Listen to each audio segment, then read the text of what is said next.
Hello, everyone, and welcome to Elisa Maria Designs. Elisa Maria here, getting ready to read the next chapter of My Cousin Rachel. And we are on chapter 13. And we left off with Philip trying to get out of the Kendall household. But he stops to say hello to Louise, and he asks her, like, are you out of this vile mood that you were in? And she denies it, but she does say something that makes him turn on his heel and leave the room. How simple it must be for a woman of the world like Mrs. Ashley to twist a young man like yourself around her finger, said Louise. And with that, he was so angry, he said, I could have struck her. Ooh. Okay, Philip, let's continue on. I'm picking up where I left off in my painting for Sacred Heart. I did the first half hour, which was my anniversary video, and picking up right from there. And then I just did recording for another hour. So I want to just blow through these next two sections that I have and close up this side, and then I'm going to order my DP with sparklers. Okay, it's time to read. Chapter 13. By the time I had ridden back along the high road from Pelham and across country down into town and so home again, I must have covered near on 20 miles. I had paused for a draught of cider at the inn on the town quay, but had eaten nothing and was well nigh famished by 4 o'clock. The clock struck the hour from the belfry on the house, and I rode straight to the stables, where, as ill luck had it, Wellington was waiting instead of the groom. He clucked his tongue at the sight of Gypsy in a lather. Oh, boy. This won't do at all, Mr. Philip, sir, he said, as I dismounted, and I felt as guilty as I used to do when overheated, and here you've been and brought her back steaming. She's in no condition to follow hounds if that's what you've been doing. This is just so irresponsible because he stopped. He stopped to have cider, and you didn't give this poor horse anything to drink. If I'd been following hounds, I'd be away on Bodham Moor, I said. Don't be an ass, Wellington. I've been over to see Mr. Kendall on business and then went into town. I'm sorry about Gypsy, but it can't be helped. I don't think she'll come to harm. I hope not, sir, said Wellington, and he began running his hands over poor Gypsy's flanks as though I had put her to the steeplechase. A steeplechase is a type of horse racing where the participants, they don't just, it's not like a regular horse race like we see. They run over obstacles. I walked back to the house and went into the library. The fire was burning brightly, but there was no sign of my cousin Rachel. I rang the bell for Seacombe. Where is Mrs. Ashley? I asked as he entered the room. Madam came in a little after 3, sir, he said. She and the gardeners have been working in the grounds ever since you left. Tamlin is in the steward's room with me now. He says he has never seen anything like it, the manner in which the mistress sets about it. He says she's a wonder. She must be exhausted, I said. I was afraid of that, sir. I suggested she should go to bed, but she would not hear of it. Tell the boys to bring me up cans of hot water. I'll take a bath, Seacombe, she said to me, and I'll wash my hair as well. I was about to send for my niece. It seems hardly right for a lady to wash her own hair. But she would not hear of that either. The boys had better do the same for me, I told him. I've had a hard day too, and I'm devilish hungry. I want my dinner early. Very well, sir, at 4:45. Please, Seacombe, if you can manage it. I went upstairs whistling to throw my clothes off and sit in the steaming tub before my bedroom fire. The dogs came along the corridor from my cousin Rachel's room. They had become quite accustomed to the visitor and followed her everywhere. Old Don thumped his tail at me from the top of the stairs. Hello, old fellow, I said. You're faithless, you know. You've left me for a lady. He licked my hand with his long, furry tongue and made big eyes at me. The boy came with the can and filled the bath, and it was pleasant to sit there in the tub, cross-legged, and scrub myself, whistling a tuneless song above the steam. As I rubbed myself dry with a towel, I noticed that on the table beside my bed was a bowl of flowers, sprigs from the woods, orchids, and cyclamen among them. That's like a primrose. No one had ever put flowers in my room before. Seacombe would not have thought of it, or the boys either. It must have been my cousin Rachel. The sight of the flowers added to my mood of high good humor. She may have been messing with the plants and shrubs all day, but she had found the time to fill a bowl with flowers as well. I had to stop to look up the cyclamen flower again because I know that there's something about them. I thought that they were another flower, but it's the same thing. They grow with their leaves. They kind of shoot straight up and they bend backwards. And I was like, is there something about this plant that I should know about? But I'm going to take a picture and I'm going to, post it up there. Okay. So no one had ever put flowers in my room before. Seacombe would not have thought of it, or the boys either. It must have been my cousin Rachel. The sight of the flowers added to my mood of high and good humor. She may have been messing with the plants and shrubs all day, but she had found the time to fill a bowl with flowers as well. I tied my cravat, which is like a kerchief around your neck, and put on my dinner coat, still humming my tuneless song. Then I went along the corridor and knocked upon the door of the boudoir. "Who is it?" she called from within. "It is me, Philip," I answered. "I have come to tell you that dinner will be early tonight. I'm starving, and so I should think are you, after the tales I've heard. What in the world have you and Tamlin been up to, that you have to take a bath and wash your hair?" The bubble of laughter, so infectious, was her answer. "We've been burrowing underground like moles," she called. "Have you earth up to your eyebrows?" "Earth everywhere," she answered. "I've had my bath and now I'm drying my hair. I am pinned up and presentable and look exactly like Aunt Phoebe. You may come in." I opened the door and went into the boudoir. She was sitting on the stool before the fire, and for a moment I scarcely recognized her. She looked so different out of mourning. She had a white dressing wrapper around her, tied at the throat and at the wrists with ribbon, and her hair was pinned on the top of her head instead of the parted smoothly in the center. I had never seen anything less like Aunt Phoebe or Aunt anyone. I stood blinking at her in the doorway. "Come and sit down. Don't look so startled," she said to me. I shut the door behind me and went and sat down on a chair. "Forgive me," I said, "but the point is that I have never seen a woman in undress before." "This isn't undress," she said. "It's what I wear at breakfast. Ambrose used to call it my nun's robe." She raised her arms and began to jab pins into her hair.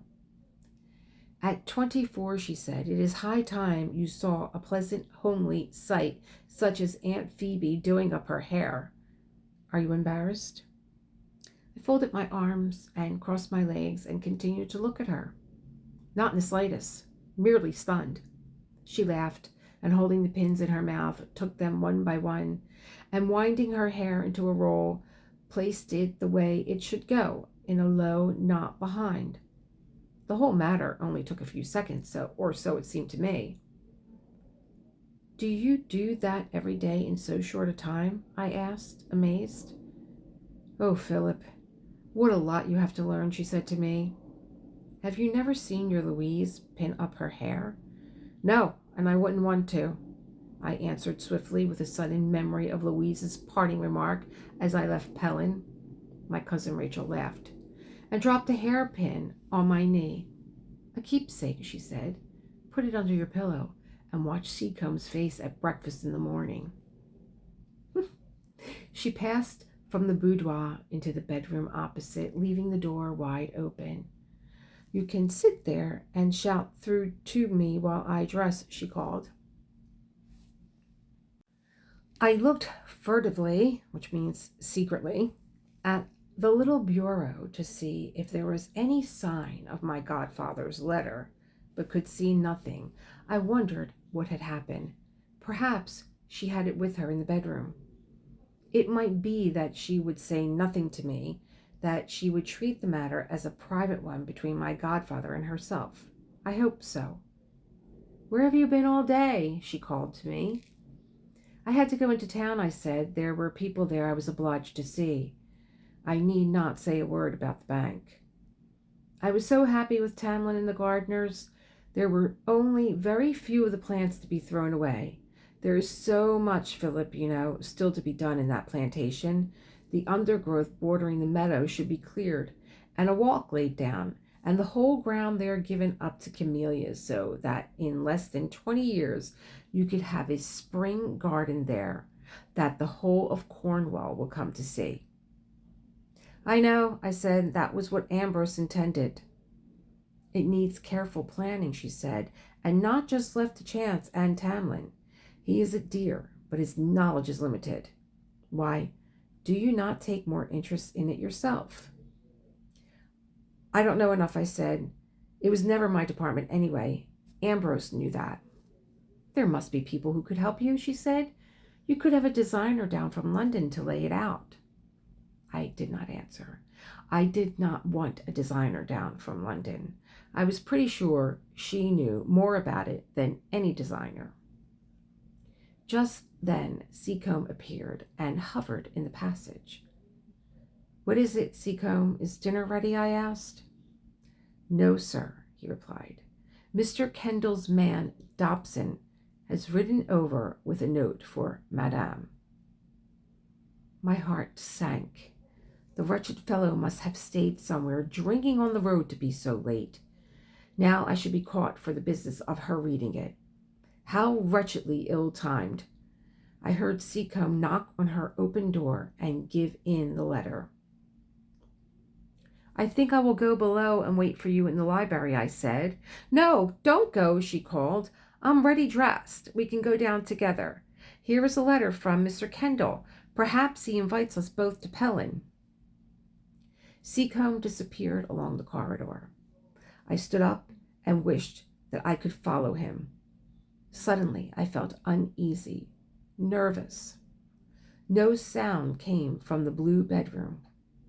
She must be reading the letter. Ages seemed to pass.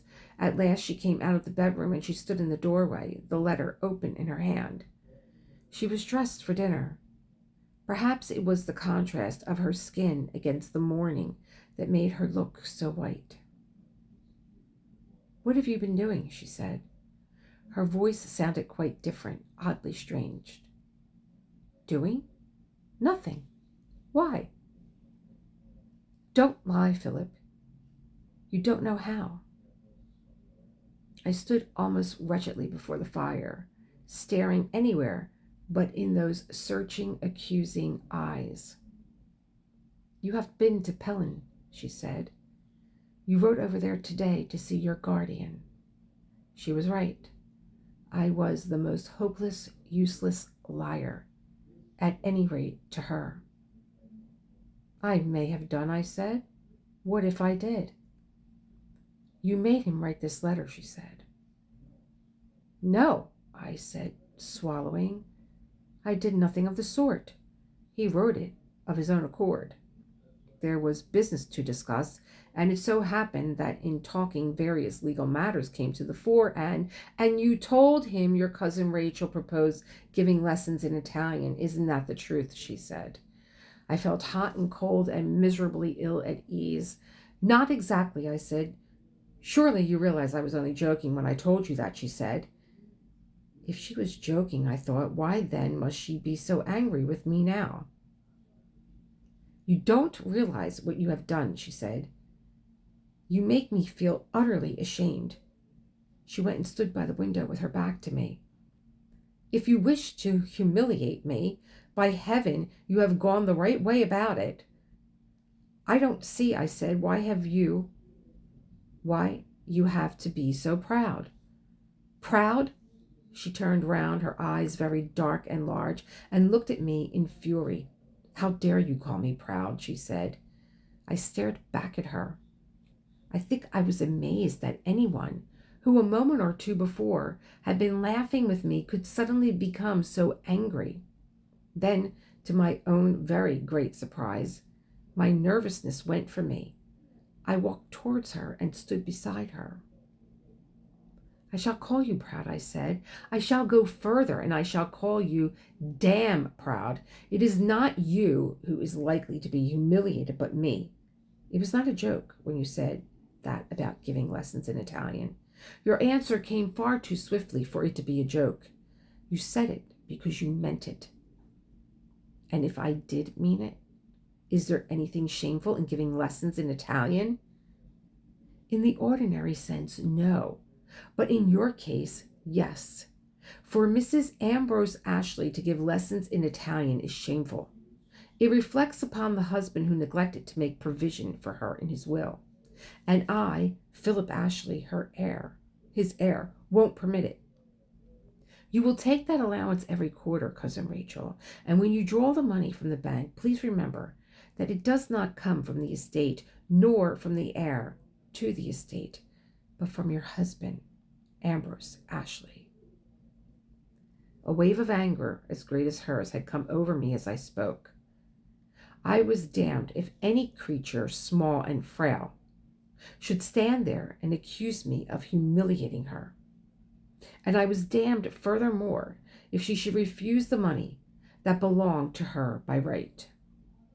Well, do you understand what I have been saying to you? I said. For one moment I thought she was going to hit me. She stood quite still, staring up at me. Then her eyes filled with tears, and pushing past me, she went into the bedroom and slammed the door. I walked downstairs. I went to the dining room and rang the bell, and told Seacombe that I had thought Mrs. Ashley would not be down for dinner. I poured myself a glass of wine and sat down alone at the head of the table. Christ, I thought, so that's how women behave. I had never felt so angry nor so spent. Long days in the open, working with men at harvest time, arguments with tenants behindhand with their rent, or involved in some quarrel with a neighbor which I had to settle. Nothing of this could compare to 5 minutes with a woman whose mood of gaiety had turned into a single instant to hostility. And was the final weapon always tears? Because they knew full well the effect upon the watcher? I had another glass of wine. As to Seacombe, who hovered at my elbow, I could have wished him a world away. Is Madame indisposed, sir, do you think? He asked me.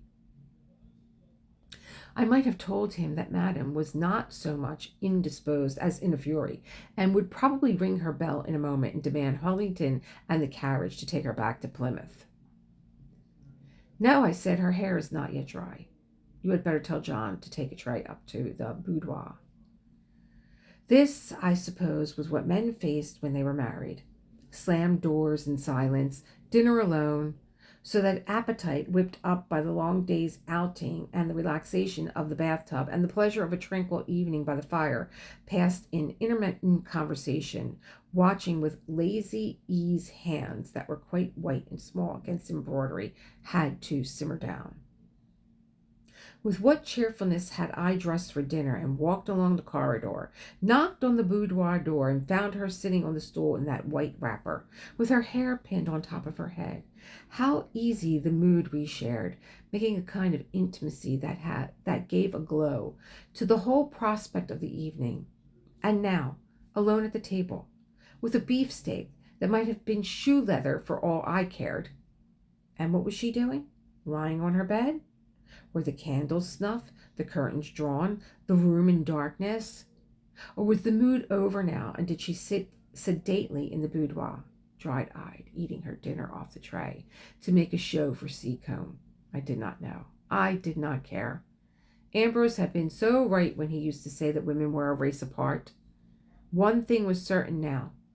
I should never marry. Dinner over, I went and sat in the library. I lit my pipe. I put my feet up on the fire irons and composed myself to that after-dinner slumber that can be sweet and consoling upon occasion. But tonight lacked every charm.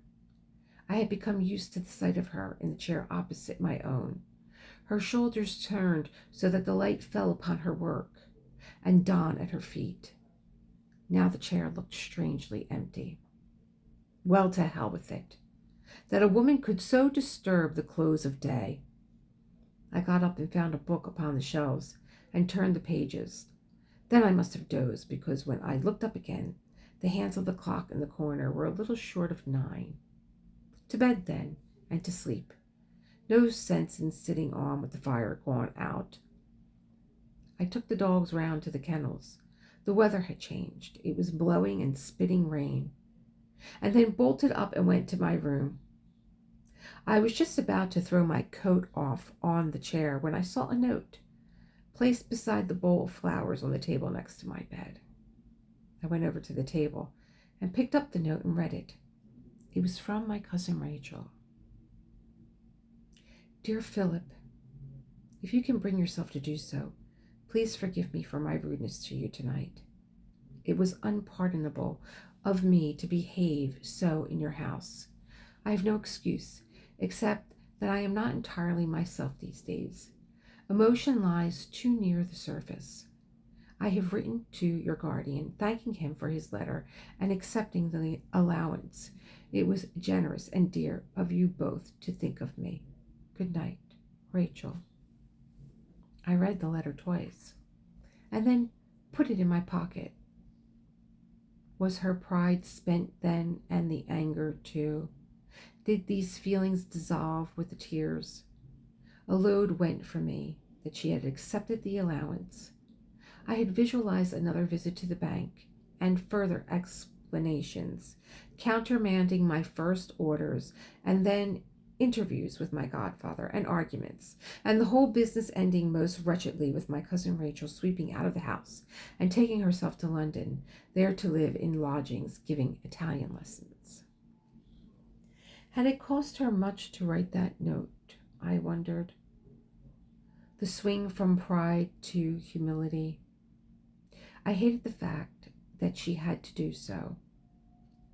For the first time since he had died, I found myself blaming Ambrose for what had happened. Surely he might have taken some thought for the future. Illness and sudden death can come to anyone. He must have known that by making no provision he left his wife to our mercy, to our charity. A letter home to my godfather would have spared all this. I had a vision of her sitting down in Aunt Phoebe's boudoir and writing me this note. I wondered if she had left the boudoir yet and gone to bed. I hesitated for a moment and then went along the corridor and stood under the archway by her rooms. The door of the boudoir was open, the door of the bedroom shut. I knocked upon the bedroom door. For a moment, no answer came, and then she said, "Who is it?" I did not answer. "Philip?" I opened the door and went inside. The room was in darkness, and the light from the candle showed the curtains of the bed to be partly drawn.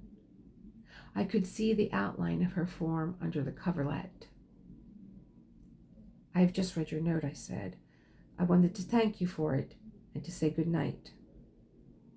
I thought she might sit up and light her candle, but she did not do so. She lay just as she was on her pillows behind the curtains. "I wanted you to know also," I said, "that I had no idea of patronizing you. Please believe that." The voice that came from the curtains was strangely quiet and subdued.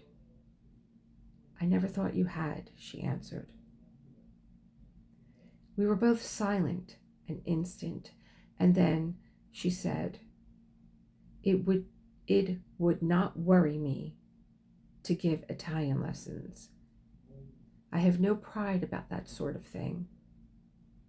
What I could not bear was when you said my doing so would reflect badly upon Ambrose. It was true, I said, but forget it now. We need not think of it again. It was dear of you, and very like you, she said, to go riding over to Pelham to see your guardian. I must have seemed so ungracious, so completely lacking in gratitude. I can't forgive myself. The voice, so near to tears again, did something to me. A kind of tightness came to my throat and to my belly. I would much rather that you hit me, I told her, than that you cried. I heard her move in her bed and feel for a handkerchief and blow her nose. The gesture and the sound, so commonplace and simple, happening there in the darkness behind the curtains, made me even weaker in the belly than before.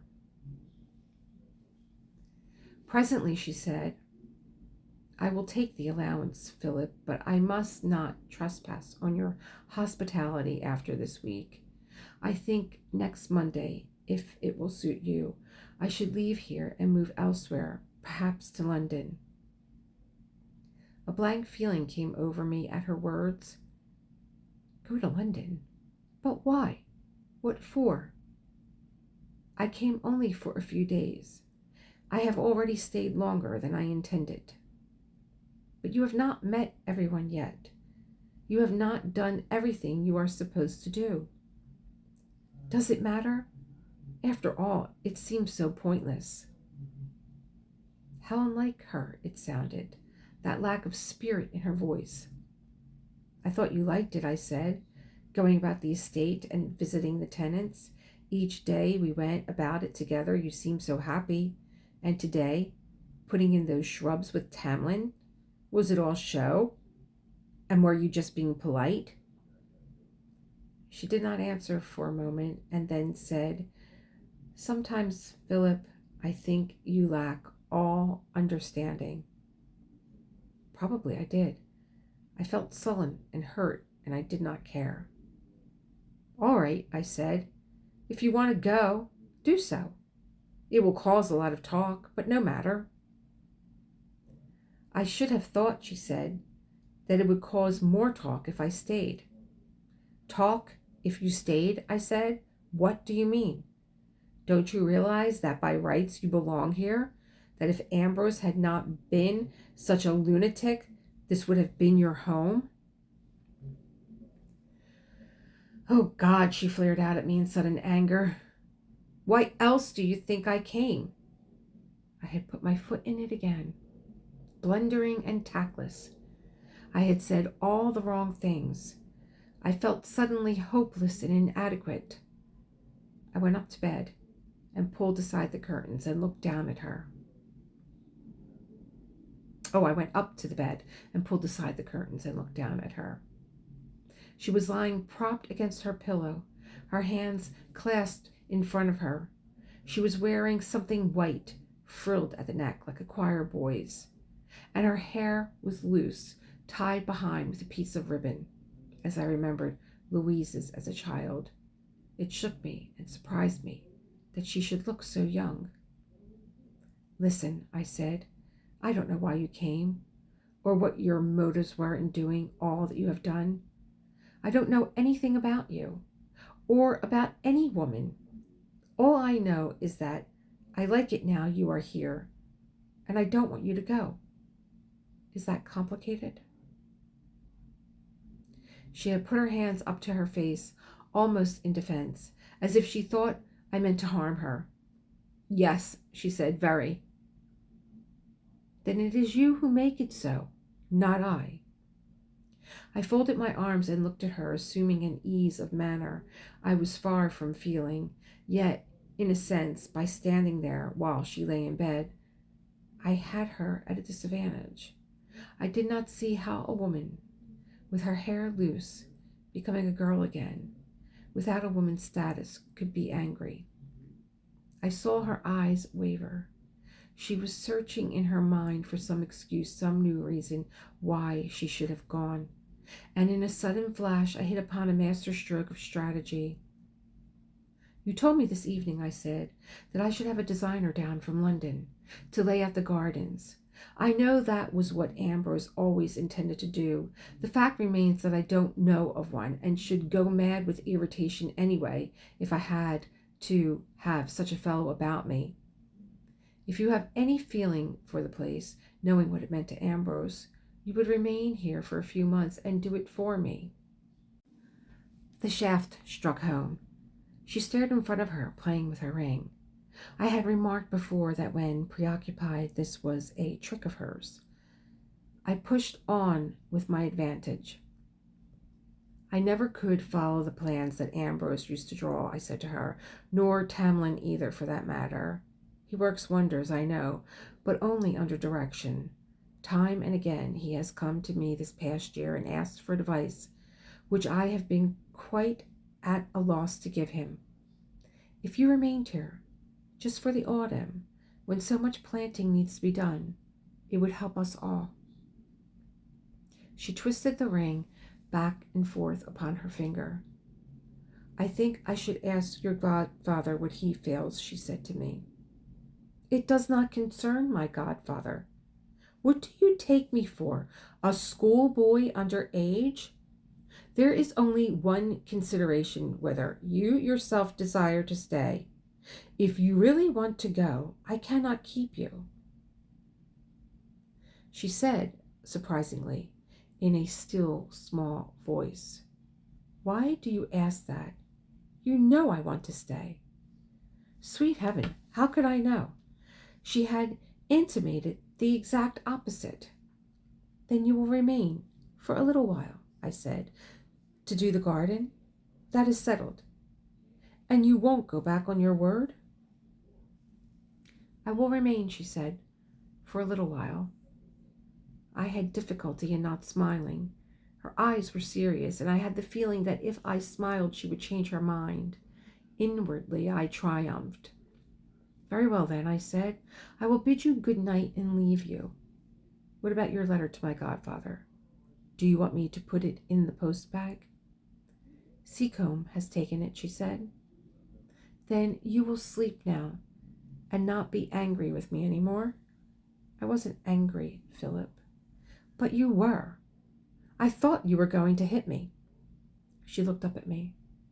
Sometimes you are so stupid, she said, that I think one day I shall. Come here. I drew closer. My knee touched the coverlet. Bend down, she said. Saw this coming. She took my face between her hands and kissed me. Now go to bed, she said, like a good boy, and sleep well. She pushed me away and drew her curtains. I stumbled out of the blue bedroom with my candlestick, light-headed and somehow dazed, as though I had drunk brandy, and it seemed to me that the advantage I had thought to have over her, as I stood above her and she lay on her pillows, was now completely lost. The last word, and the last gesture too, had been with her. The little girl look and the choir boy surplice had misled me. The surplice is the white wrapper that he's talking about. She was a woman all the time. For all that, I was happy. The misunderstanding was now over, and she had promised to remain. There had been no more tears. Instead of going immediately to bed, I went down to the library once again to write a line to my godfather and to reassure him that all had gone off well. He need never know of the troublous evenings spent by the pair of us. I scribbled my letter and went into the hall to place it in the post bag for the morning. Seacombe had left the bag for me, as was his custom, upon the table in the hall with the key beside it. When I opened up the bag, 2 other letters fell into my hand, both written by my cousin Rachel. One was addressed to my godfather Nick Kendall, as she had told me. The second letter was addressed to Signor Rinaldi in Florence. I stared at it a moment. then put it back with the other in the post bag. It was foolish of me, perhaps, senseless and absurd. The man was her friend. Why should she not write a letter to him? Yet, as I went upstairs to bed, I felt exactly as if she had hit me after all. Chapter. Okay, so let me just tell you, he better go down those steps and get that letter. Philip is young. He is inexperienced with women. He said so himself. And she's hinting around to him that, oh, you really don't know. Oh, you're so stupid sometimes. I can't believe all you know. She's hinting around to him that she has feelings for him. And I knew that was coming with that kiss. I knew it was coming. I saw it coming a mile away. I don't know. I don't know. I hope he gets the letter. That's all I'm going to say. I'm not peeking at chapter 14. I'm not.